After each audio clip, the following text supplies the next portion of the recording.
Come have a seat in the Skald circle, and hear the tale of Dagda's harp, as told by Casimir. Before we begin our tale, did you know that we release new stories for free every week on Wednesdays? Be certain to subscribe to us on Apple Podcasts, Google Play Music, Spotify, Podbean, or whatever your favourite podcast app is. That way, you'll never miss out when we release free bonus stories other days of the week. Never forget, visit thescaldcircle.com to stay up to date with all of our current happenings, and to also visit our story archive, sorted by origin and region. Now then, this begins the tale of Dagda's harp.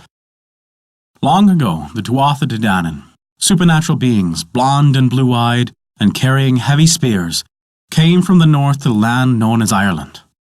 When their king, Nuada, was injured in battle, a man called the Dagda became their new leader.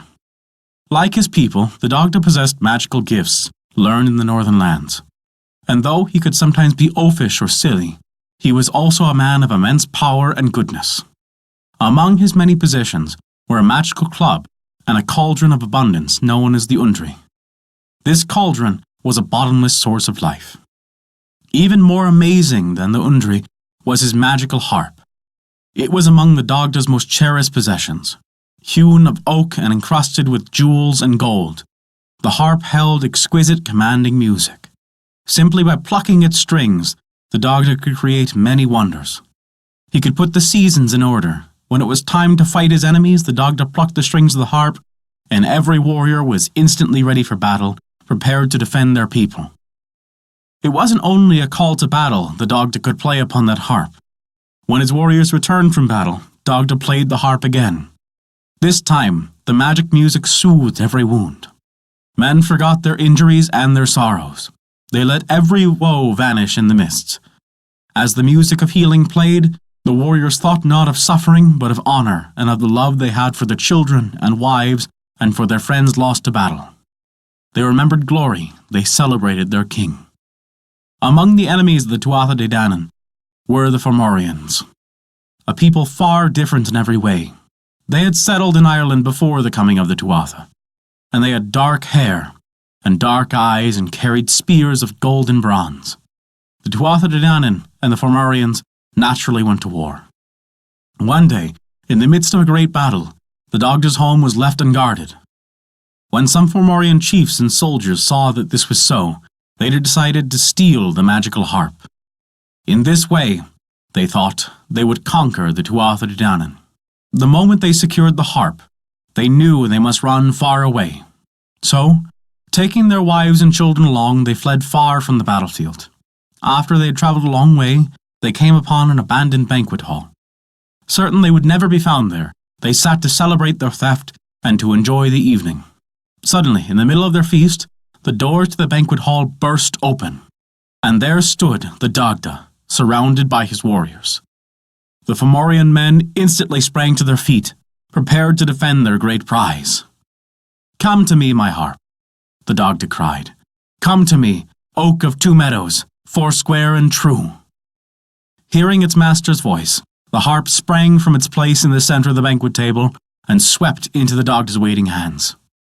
Before anyone could say a word or do a thing, the Dagda swept his hand across the strings and played 3 long, solemn chords. The harp began to hum, and the sound reverberated into the great hallway. A wail, the magical music of tears. The sound was so piercing and sad, the women and children bent their heads, and soon they were weeping so hard they could not see or stand. The men, seeing their families in such despair, felt their own hearts break, and they turned to comfort them, but the music had done its magic. The Fomorians reached for their spears, but before they could throw them, the Dagda once again touched his harp, and this time, the notes of the chord that rose into the air were dense with mirth. The warriors began to laugh uncontrollably. They could not help themselves. They laughed so hard their spears fell to the floor, and they dropped their goblets of wine so that the wine spilled everywhere, staining their boots, staining the floor. They laughed until they had no strength left in their limbs, and still the chord sounded, filling the hall, filling their ears. The women, tears still in their eyes, turned to look at their laughing husbands, and began to speak. But before they could utter a word, the Dagda touched his harp once more. This time the music that rose into the air was soft and sweet, pure and good, as beautiful as joy itself. This was the music of sleep. All the Fomorians heard this sound, and no one could resist its force. The women bowed their heads and closed their eyes and fell asleep. Children crawled into their mothers' laps and curled up and slept. The men could not stay standing. They dropped into their seats and nodded off, closing their eyes one after another, until the sound besides the music of sleep was the sound of their snores. When the Dagda was certain the Fomorians were fast asleep and unable to move, he motioned his warriors to depart, and they stole away, taking the heart with them, of course.